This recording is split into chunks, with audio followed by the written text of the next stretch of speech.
Ada baiknya kita berdoa dulu seperti biasa, berdoa masing-masing, berdoa dimulai. Ya, sebelum kita lanjut, Ibu absen dulu ya. Suci? Nggak tahu. Oh, nggak tahu. Titin? Yuliani? Anissa? Oke, berarti ada 2 orang yang hadir hari ini. Ya, Bu. Ya, kemudian untuk membuat kita fokus ya sebelum kita memulai pelajaran, nah kita ice breaking dulu. Ayo semuanya berdiri. Ya, nanti kita akan bermain kepala, pundak, lutut, kaki. Oke? Kita coba dulu. Kepala, pundak, lutut, kaki, kepala, pundak. Masih ada 3 yang belum fokus. Oke, kita ulangi. Kepala, pundak, lutut, kaki, lutut, kepala, pundak, lutut, kaki, kepala. Oke, sudah fokus semua? Sudah. Oke, tepuk tangan untuk sudah fokus? Sudah. Oke, minggu kemarin kita kan sudah bahas tentang relasi dan fungsi. Jadi hari ini kita akan membahas mengenai aljabar. Kalian sudah pernah dengar aljabar? Nah, di sini sudah Ibu siapkan mengenai aljabar. Nah, untuk aljabar itu sendiri, aljabar adalah cabang matematika yang menggunakan huruf atau simbol. Ya, jadi di dalam aljabar nanti ada simbol atau huruf sebagai pengganti dari nilai. Nah, materi aljabar itu meliputi konsep seperti variabel, ada koefisien, kemudian ada konstanta, dan juga ada suku. Nah, dengan demikian, untuk aljabar itu merupakan suatu bentuk matematika yang terdiri dari huruf dan angka, di mana huruf itu adalah variabel, sedangkan angka merupakan konstanta. Nah, sebelum itu, Ibu ada video, ayo kita nonton dulu videonya. Oke, silakan. Hari ini tidak bisa dibuat kebutuhan yang ada dengan komplek tempat tinggal mereka. Buleni membeli buah pisang dan buah stroberi masing-masing sebanyak 2 buah. Sedangkan Bu Sally membeli 1 buah pisang dan 3 buah stroberi. Bagaimana sih cara mengungkapkan buah yang dimiliki oleh Buleni dan Bu Sally jika menggunakan konsep aljabar ya?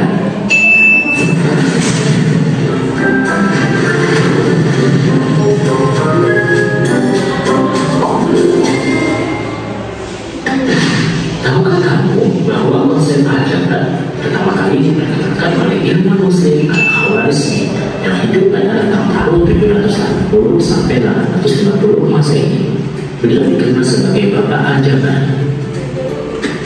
Aljabar adalah bentuk matematika yang melibatkan simbol atau huruf untuk mewakili bilangan yang belum diketahui.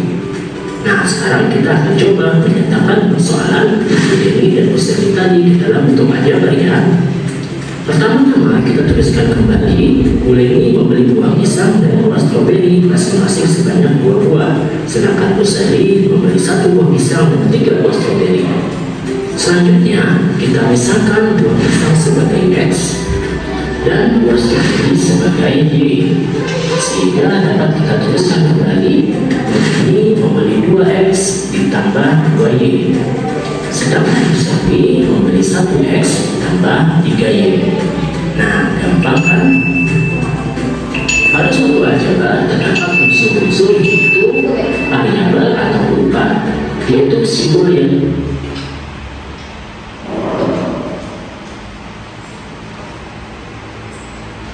Nah, sudah lihat tadi penjelasan mengenai aljabar. Ya, di dalam operasi aljabar itu terdapat beberapa sifat. Ada sifat di dalam aljabar. Yang pertama ada sifat komutatif, kemudian yang kedua ada sifat asosiatif, dan yang ketiga ada sifat distributif.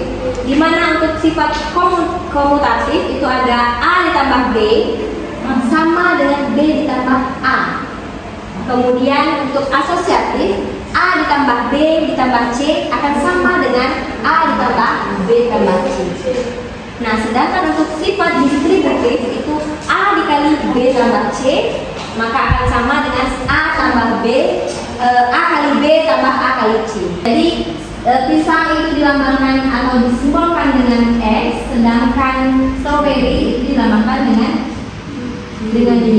Jadi untuk penjumlahan tidak bisa disamakan atau dioperasikan antara X dan Y, ya. Nah, kemudian untuk konstanta dia berdiri sendiri, tidak diikuti oleh variabel.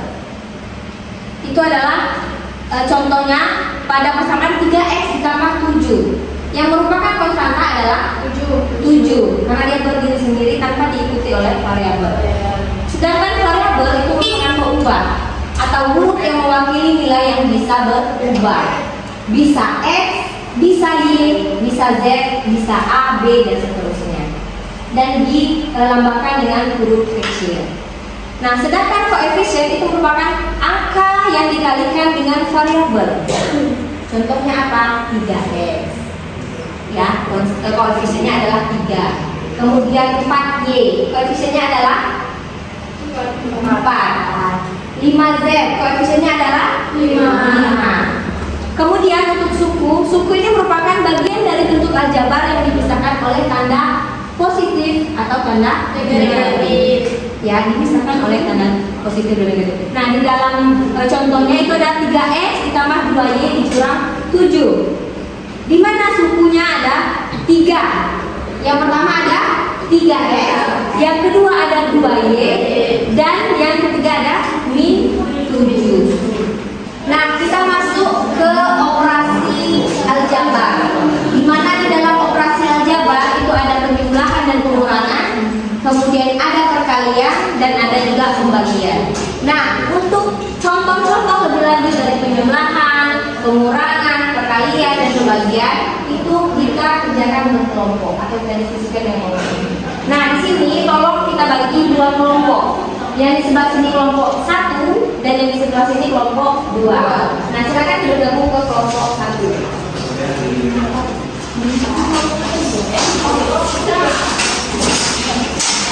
Nah, di sini Ibu punya lembar untuk kita kerjakan di kelompok 1 dan di kelompok 2. Nah, silakan dibaca dan didiskusikan oleh masing-masing kelompok. Silakan diskusi.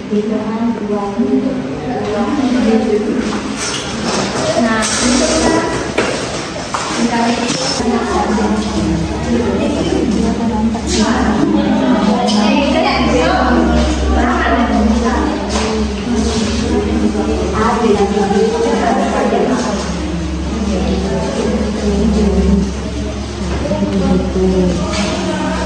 sudah siap? Sudah selesai? Oke, sekarang silakan dipresentasikan hasil diskusi masing-masing kelompok. Dari kelompok 1 dulu, silakan tulis jawabannya di papan dari sini.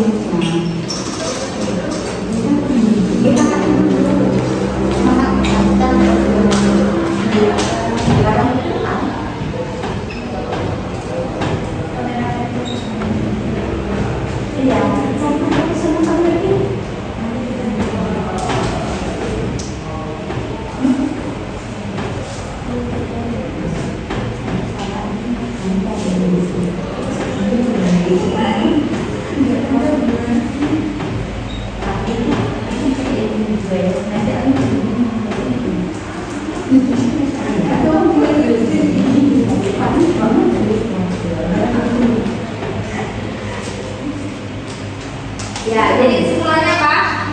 Jadi kesimpulannya yaitu sifat komunitatif berlaku pada penjumlahan.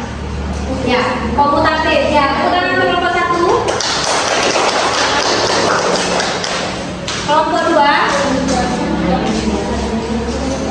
Tulis di sebelahnya ya.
Sudah?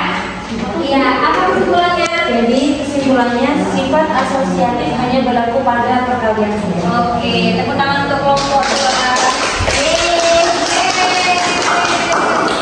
Ya, sudah mengerti dengan pembahasan masing-masing?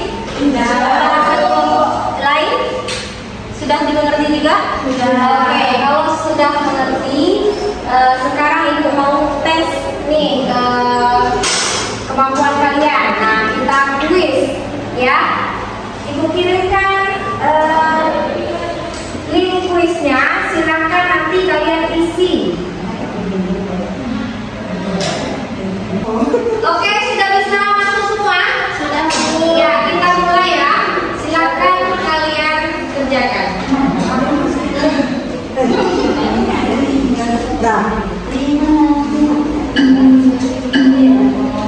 Silakan dikerjakan.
Jadi untuk yang lain nanti Ibu kasih tugas lagi ya untuk kalian latihan di rumah, karena matematika ini kita harus banyak-banyak latihan.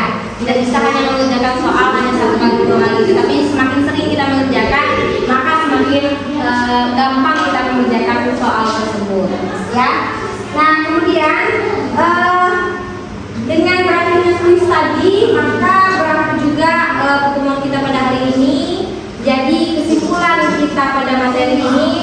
adalah untuk sifat-sifat aljabar, sifat komutatif dan sifat asosiatif itu berlaku pada penjumlahan dan perkalian.